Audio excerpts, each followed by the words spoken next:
Hey, everybody, it's your girl, Storytimewithmissty on deck. And it's your girl, Psychics Anonymous, still anonymous. And together we are your favorite besties. You guys, we stay on deck with you guys, and we really, really appreciate you guys staying on deck with us. It's a good look, you guys. We are a part of an ever-changing movement, you guys, that's going to be amazing.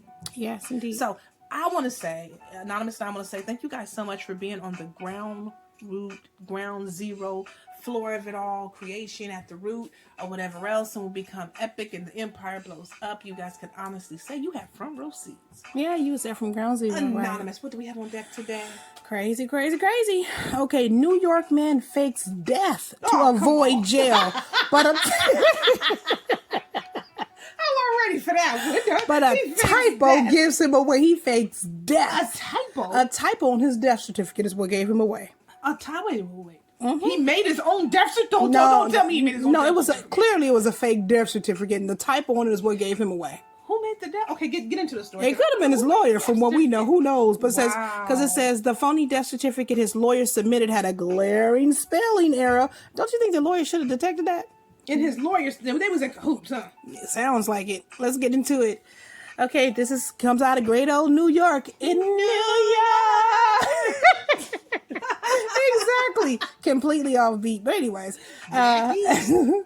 a Long Island criminal defendant tried faking his death to avoid a jail sentence, but the phony death certificate his lawyer submitted had a glaring spelling error that made it a dead giveaway for a fraud, prosecutors said Tuesday. Robert Berger, 25 of Huntington, New York, now faces up to 4 years in prison if convicted in the alleged scheme. That's in addition to pending sentences for earlier guilty pleas to charges of possession of a stolen Lexus. Excuse me. Lexus, and attempted grand larceny of a truck. Punishment prosecutors say he was looking to avoid. It will never cease to amaze me the lengths some people will go to avoid being held accountable on criminal charges, Nassau County District Attorney Madeline Singa said in a telephone interview. Arraigned by video Tuesday because of the coronavirus pandemic, Berger pleaded not guilty to a single count of offering a false instrument for filing. A judge said bail at, what, is this $1? At $1, but ordered Berger back to jail because of his underlying cases. His next court date is scheduled for July the 29th. The judge said bail Wow. The judge said bail at $1. Wow. So nobody would You know $1? what? It makes sense. Now I'm gonna tell you why the judge said bail is $1. With the coronavirus, get out. We don't need you in here. Right. You really? If you were so scared to be here, you just got your big break. You faked your own death to stay out of here. Now you are in a whole global pandemic. Get your ass out of here. But they said bail at $1 so he can obviously go. So he can get out. Yeah, but wait, didn't you say that they took him to jail anyway? They had to take him to jail when they found out he faked his death. Oh, but he can get out for $1. But the jail said bail at $1, and then he's due back in court July the 29th. Yeah, Who knows? That's a whole year. I know you gonna keep him in jail for a whole year. No, kept him out. COVID. Yeah, good. Yeah, because the outbreak is spreading and so fast, so many people are getting affected. Honestly, I really don't think in jail that they have it under control as much as they would like to, I don't trust or as much as the reports would say that they do. So I think that honestly, for his crime, I'm with the judge. He would just be another body in jail. And you know what? And I'm gonna say this too. I feel that way about a lot of nonviolent crimes. I mean, me too. Somebody trying to sell something and people just trying to survive. I'm sorry, but my opinion is that no, I don't think that they need to be trapped like a caged animal, especially during all this stuff that's going on. But just period to me, when the whole thing about it is you can look, that's the person that you can have a good conversation with, let them know you're going to serve some time, okay? Because you gotta learn. And you're not going to do it again. Right, we're going to make sure you ain't going to do that again. You ain't going to never do it again, okay? We're going to make sure of that. But I do believe in reform. I don't believe that person should go serve hell of time. I don't see that being reasonable to me, I mean, if they rob like a jewelry store, something that's worth millions and millions, and they're expertise con men in some way, then no, they need to sit there a little bit longer because they're not the average bear, okay? But at the same time, I would say let that person out of jail before let somebody who's running around with a sledgehammer out knocking people off. You see what I'm saying? Right. I would say let the jewel thief out of there. You just put him on probation. And we're going to keep watching your ass. And you better not be kind of nobody from here to the Mississippi River. You understand? Now, let me tell he was. This is why I think he should have been let off because. Wait a minute. The judge. I mean, so anyways, he faked his own death. Let's revisit this. He faked his own death because he was going to go to jail for stealing a Lexus. And Larson. Well, he should. Seems like he should. Wait. Let me just get into this. They never said what year Lexus was. He should have been trying to steal a 1993 Lexus. You don't know that. Okay, but you know. So when the judge looked, she said the bail is $1. Okay. You know why? But you know why she probably said the bail is $1, Anonymous? Because she looked and said, this is obviously a mental health issue. We gonna get you to be honest with you, you don't belong in jail. We probably got to sit you down, talk to you for a minute. But we gonna transfer you. It doesn't even have to. You know what? It doesn't even have to be mental health. What do you mean? That's not a joke. Story time. Stop. I'm not joking. About it. That's a real thing. But what I'm saying is this: it could be a matter of what is it called? Low income. People, I'm gonna tell you something. People forget that there are more poor people in this country than there are middle class, than there are well-to-do, than there are rich. This country has more poor people than anything. Poverty. And when we say there's different levels to poor. Let's say that because there's about. I hate to say this, but let's go there and get grimy. There's about at least 5 to 10 levels that I know that's beyond an EBT card. So an EBT card is poor. You understand what I'm saying? That's poor because you're getting government assistance and everything like that. But there's about 5 to 10 levels of poor that's underneath the level of an EBT card. Am I being real? That's true. Okay, there's different levels of poor. So. That reminds me of that movie. What was that movie called? The Floor or the whatever? Oh, those different Netflix. Stages. On Netflix. Oh, Sister D also saw it. Yeah, she saw it too. I forgot what it's called. It's the platform. Oh, that's such a good movie, you guys. On Netflix is so good. Just got to say this really quick, right? We're going to jump up and keep moving. But The Platform is a movie basically about all these people. It's like some people agree to be in a social experiment. Excuse me. Some people are like in jail, right? But basically what it is like surrounded by semen. It's like jail or whatever else. And it's like a big hole in the middle of the floor. It is jail, actually. It's jail. It's a big gaping hole, like rectangular side hole in the middle of the floor. And what goes, it's like almost like an elevator. It's called a platform, but it goes to every floor, right?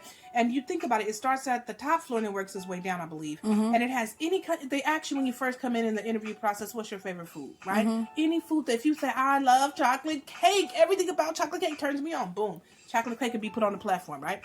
If you say you like crab, filet mignon, whatever, anything you guys can think of, okay? All that stuff's on the platform. However, everybody's on different floors in the platform. And the platform say the top floor is whatever, and the top floor can go down, let's say 60-something floors, right? Now, here's the thing. If you are on the 50th, 40th, or 30th floors, the platform with all the food you want and all the beverages, whether it be alcohol, whether drinks, whatever else, right?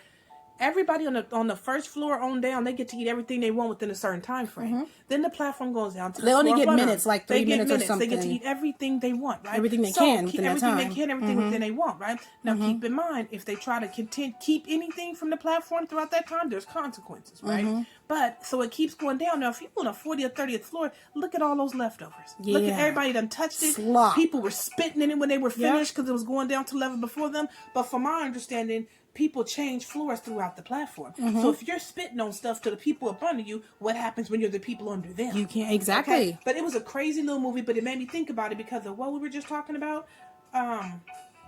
The jail. He was trying not to go to jail. The guy was trying. They're still in the Lexus, different levels of poor. Yeah. Oh, good point. That's why, because it's different levels of poor, right? So just think about it, right? Most people are on some form of a fixed income or only have one primary income. That's probably not the greatest, but it's sustainable, right? So if you think about it, if you're in the class of one of those people, like a lot of working people, I'm a working person myself, so it's anonymous, okay? So we fit in those criteria too, you guys, okay? So you got to think about it. If you only got so much measured money for survival, right? Okay, that could be the reason why this guy has taken some of the actions he did to try to even the balance a little bit. Maybe, ends wasn't meeting by the end of the month. Who knows? Just a thought. Right. Anyways, it just reminded me of that movie just when you said different levels of finances. Okay, go ahead. Before we go further, if you'd like to sponsor this podcast or any other podcast, you can sponsor us. Go directly to our Cash App, put in the $ in Your Favorite Besties. That's also going to be written in the beginning of this video. Somewhere you'll see it pop up on the screen. Okay, if you, just in case I'm talking too fast and you didn't hear what I said. Okay, now let's get back into this. It says, a message-seeking comment was left with the public defender who took over Berger's case after the lawyer who submitted the suspicious death certificate claimed he was used as a pawn and had nothing to do with the alleged shenanigans. So who used him as a pawn? He said that Berger did.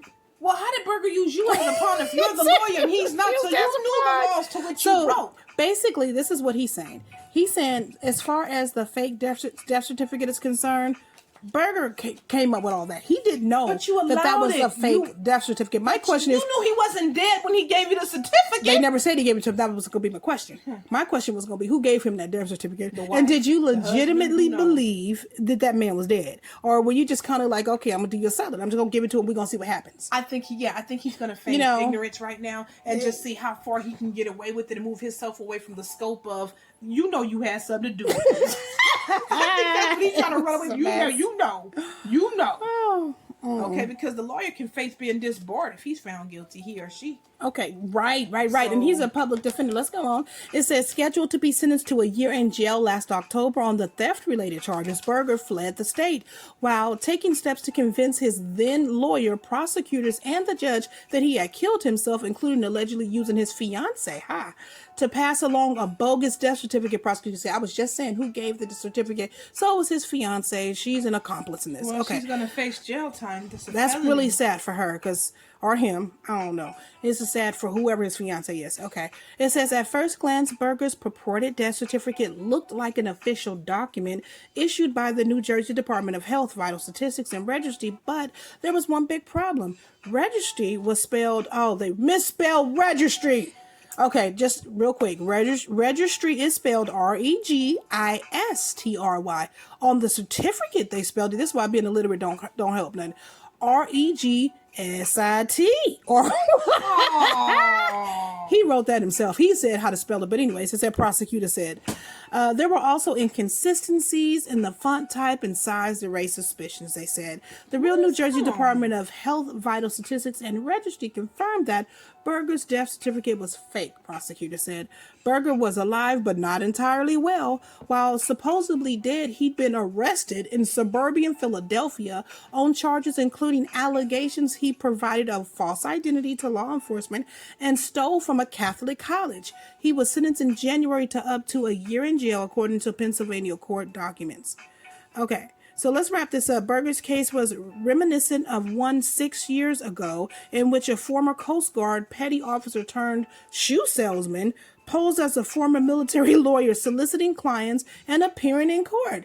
That man, these people are bold. That is so bold. That man, his name was Kenneth Goldstein, was outed as a fraud when he started rambling in an unlawyerable-like fashion in a Long Island courtroom. You're gonna get caught, Singer said. We say it all the time. Crime doesn't pay. We'll catch up with you eventually. In this case, it's never good to submit a phony document to the district attorney. We were able to make sure that he wasn't able to get away with it. Here's my thing. Why the hell would you submit a phony document like that to the district attorney? You don't think that they can triple check? And they will triple check. That is an official document. A death certificate? 2 words. Bold and brazen. Totally bold and brazen. Bold and brazen. You were on one for that. That was wild.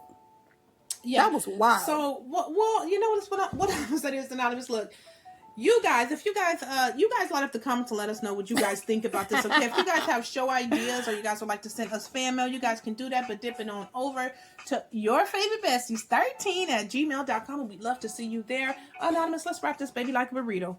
Let's wrap it up. We got to leave this where this is. Yeah, let us know. Are any of you guys know any friends or family bold enough to do something stupid like that? This is why jails are overcrowded, because of stuff like this. I don't want to go to jail. So, it's I'm about to do that something one person stupid that's going to guarantee and the last thing I I'm go going to to say jail. on this, you was facing 1 year. Now you're facing more than 5. How did that work for you? But some people are absolutely terrified of being confined like that. And I understand 100,000%. Well, jail is not a playground, so it's not a damn playground. It's nothing fun there. Yeah. Okay. And that's another part of the problem. We can say that for another podcast, but that's another part of the problem, to the point of where jails are so horrendous that a person would rather fake their own death than to go to jail. That says a lot. Story time. Well, you guys, thank you guys so much for rocking with us. Until next time, you guys have been rocking with Your Favorite Besties. Bye. Bye.